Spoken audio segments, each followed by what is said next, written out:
10 তাৰিখে অৰুণোদয় আঁচনি লাভ নকৰা মহিলাসকলৰ বেংক একাউণ্টত আজি সোমাই যাব ৩,০০০ টকা।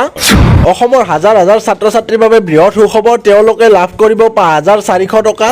লাখপতি বাইদেউ ১০,০০০ টকা লাভ কৰা আৰু গছপুলি ৰোপণ কৰা মহিলাসকলৰ বেংক একাউণ্টত ২৫,০০০ টকা সোমাই যাব।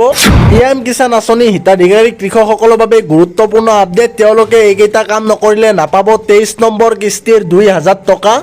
চৰকাৰী ঘৰৰ বাবে আবেদন কৰা প্ৰতিজন ব্যক্তিৰ বাবেও আহিছে সুখবৰ, তেওঁলোকৰ বেংক একাউণ্টত শীঘ্ৰেই সোমাই যাব প্ৰথম কিস্তিৰ ৪৯,৫০০ টকা। মুখ্যমন্ত্ৰী হিমন্ত বিশ্ব শৰ্মা ডাঙৰীয়াই কৰিছে কেইবাটাও বৃহৎ ঘোষণা। নমস্কাৰ দৰ্শকসকল, এই মুহূৰ্তত লৈ আহিছোঁ আজিৰ দিনটোৰ কেইবাটাও গুৰুত্বপূৰ্ণ খবৰ, বিগ ব্ৰেকিং নিউজ। আটাইকেইটা খবৰ চাবৰ বাবে আপুনি ভিডিঅ'টো স্কিপ নকৰাকৈ শেষলৈকে চাই থাকক, মাজতে ভিডিঅ'টো কাটি নিদিব।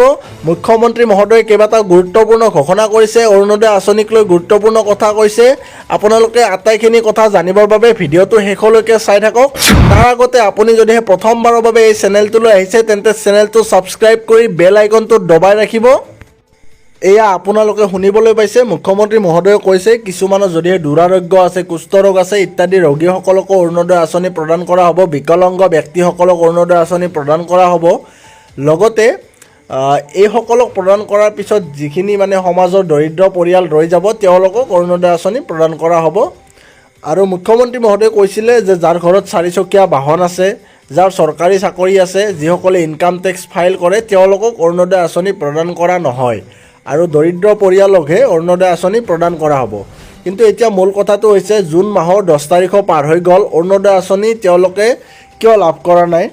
এই সম্পৰ্কত আপোনালোকে ভিডিঅ'টো শেষলৈকে চাই থাকক, গোটেইখিনি কথা জানিব পাৰিব, শেহতীয়া সিদ্ধান্তসমূহো জানিব পাৰিব। মুখ্যমন্ত্ৰী ডক্টৰ হিমন্ত বিশ্ব শৰ্মা ডাঙৰীয়াই তেখেতৰ ফেচবুক পেজযোগে এইদৰে ঘোষণা কৰিছে, আজিৰ দিনটো অসমৰ লক্ষাধিক ক্ষুদ্ৰ চাহ খেতিয়কৰ বাবে এক ঐতিহাসিক মাইলৰ খুঁটি হিচাপে চিহ্নিত হৈ ৰ'ব।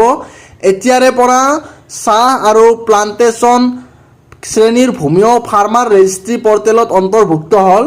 এই পদক্ষেপে অসমৰ চাহ জনগোষ্ঠীৰ ভাই ভনীসকলক অধিক শক্তিশালী, স্বাৱলম্বী আৰু ডিজিটেলভাৱে সংযুক্ত কৰাৰ দিশত এক নতুন অধ্যায়ৰ সূচনা কৰিলে। এই ব্যৱস্থাই প্ৰতিজন চাহ খেতিয়কৰ ফাৰ্মাৰ আইডি লাভৰ সুবিধা প্ৰদান কৰিব। একেটা প্লেটফৰ্মৰ জৰিয়তে সাৰ, চৰকাৰী আঁচনি আৰু প্ৰয়োজন ভিত্তিক সহায় সহজলভ্য হৈ পৰিব। সহজ ঋণ লাভৰ পথ সুগম কৰিব। মধ্যস্থতাভোগীৰ শোষণৰ পৰা চাহ খেতিয়কসকলক সুৰক্ষা প্ৰদান কৰিব। এসময়ৰ এটা প্ৰান্তীয় সম্প্ৰদায়ৰ পৰা আজি অসমৰ মুঠ চাহ উৎপাদনৰ প্ৰায় 50% যোগান ধৰা এক শক্তিশালী খণ্ডলৈ পৰিণত হোৱা ক্ষুদ্ৰ চাহ খেতিয়কসকল আমাৰ গৌৰৱ, আমাৰ শক্তি আৰু অসমৰ কৃষি অৰ্থনীতিৰ এক দৃঢ় ভিত্তি। মই প্ৰতিজন ক্ষুদ্ৰ চাহ খেতিয়কক অতি সোনকালে নিজৰ ফাৰ্মাৰ আইডি সংগ্ৰহ কৰি চৰকাৰৰ এই ডিজিটেল সুবিধাসমূহ পূৰ্ণ লাভ গ্ৰহণ কৰিবলৈ আন্তৰিকভাৱে আহ্বান জনাইছোঁ। মুখ্যমন্ত্ৰী হিমন্ত বিশ্ব শৰ্মা ডাঙৰীয়াই এইদৰে ফেচবুকত পোষ্ট কৰা দেখিবলৈ পোৱা গৈছে আৰু ফাৰ্মাৰ আইডি ল'ব দিছে। আৰু তেখেতে আৰু এটা ঘোষণা কৰিছে, ৰাজ্যত যিহেতু ভুৱা চিকিৎসক বৃদ্ধি পাইছিলে, ভুৱা চিকিৎসকৰ বিৰুদ্ধে অসম চৰকাৰৰ অভিযান অব্যাহত আছে।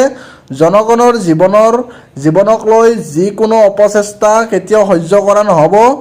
ইতিমধ্যে 59টা গোচৰ পঞ্জীয়ন কৰি ৬২জন ভুৱা চিকিৎসকক আটক কৰা হৈছে। দুষ্ট চক্ৰই মনত ৰখা উচিত, জনসাধাৰণৰ জীৱনৰ সুৰক্ষা নিশ্চিত কৰিবলৈ আমাৰ এনে কঠোৰ অভিযান সকলো ক্ষেত্ৰতে আগলৈও অব্যাহত থাকিব। আৰু কেইবাজনো ভুৱা চিকিৎসকক গ্ৰেপ্তাৰ কৰা দেখিবলৈ পোৱা গৈছে। আপোনাৰ যদিহে ৰেচন কাৰ্ড আছে তেন্তে আপোনাৰ বাবে আহি গ'ল এটা ডাঙৰ খবৰ। আপুনি ৩১ জুলাইৰ পূৰ্বে এইকেইটা কাম কৰি ল'ব লাগিব, অন্যথা নাপাব ৰেচনৰ সামগ্ৰী। ৩১ জুলাইৰ পূৰ্বে আপুনি এইকেইটা কাম কৰি ল'ব লাগিব, অন্যথা আপুনি ৰেচনৰ দোকানত ৰেচন আনিবলৈ গ'লেও ৰেচন নাপাব। ৰেচন আনিবলৈ যাওঁতে আপুনি লগত লৈ যাব লাগিব আধাৰ সংযোগ থকা মোবাইল নম্বৰ আৰু লগতে কেইবাটাও নতুন নিয়ম। EPOS মেচিনত আপুনি আঙুলিৰ ছাপ অথবা OTP অথবা মুখমণ্ডল ভিত্তিক প্ৰমাণীকৰণ কৰিব লাগিব। ২ নম্বৰতে EPOS স্ক্ৰীণত পঞ্জীয়ন হৈ থকা মোবাইল নম্বৰ নিশ্চিত কৰিব লাগিব। EPOS মেচিনত মোবাইল নম্বৰ অন্তৰ্ভুক্ত আৰু হিতাধিকাৰী উপস্থিত থাকিব লাগিব। আৰু লগতে ৪ নম্বৰতে আপোনালোকে কৰিব লাগিব মোবাইল নম্বৰ যিটো ৰেচন কাৰ্ড আপোনাৰ মোবাইল নম্বৰৰ লগত আছে সেই ৰেচন কাৰ্ডত এটা OTP আহিব আৰু OTP অহাৰ পিছত আপুনি OTPটো প্ৰদান কৰিব লাগিব EPOS মেচিনত আপুনি OTPটো প্ৰদান কৰিব লাগিব আৰু এইসমূহ কাম আপোনাৰ ৰেচনৰ দোকানীয়ে কৰিব অৱশ্যে মোবাইল নম্বৰটো প্ৰাইমাৰী ভেৰিফাইড মোবাইল নম্বৰ হিচাপে চিহ্নিত কৰা হ'ব আৰু তাৰ পৰৱৰ্তী সময়ত আপুনি আপোনাৰ ভেৰিফিকেশ্যন সম্পূৰ্ণ হৈ যাব 31 জুলাইৰ পূৰ্বে আপুনি এইকেইটা কাম কৰি ল'ব লাগিব আৰু এয়া দৰং খাদ্য আৰু ৰাজহুৱা বিতৰণ বিভাগে এইদৰে নিৰ্দেশনা জাৰি কৰা দেখিবলৈ পোৱা গৈছে যিহেতু 1 আগষ্টৰ পৰা নতুন নিয়মেৰে আপোনালোকে ৰেচন সংগ্ৰহ কৰিব লাগিব গতিকে আপোনালোকে ৰেচনৰ দোকানীয়ে এইখিনি কাম আপোনালোকৰ কৰাই দিব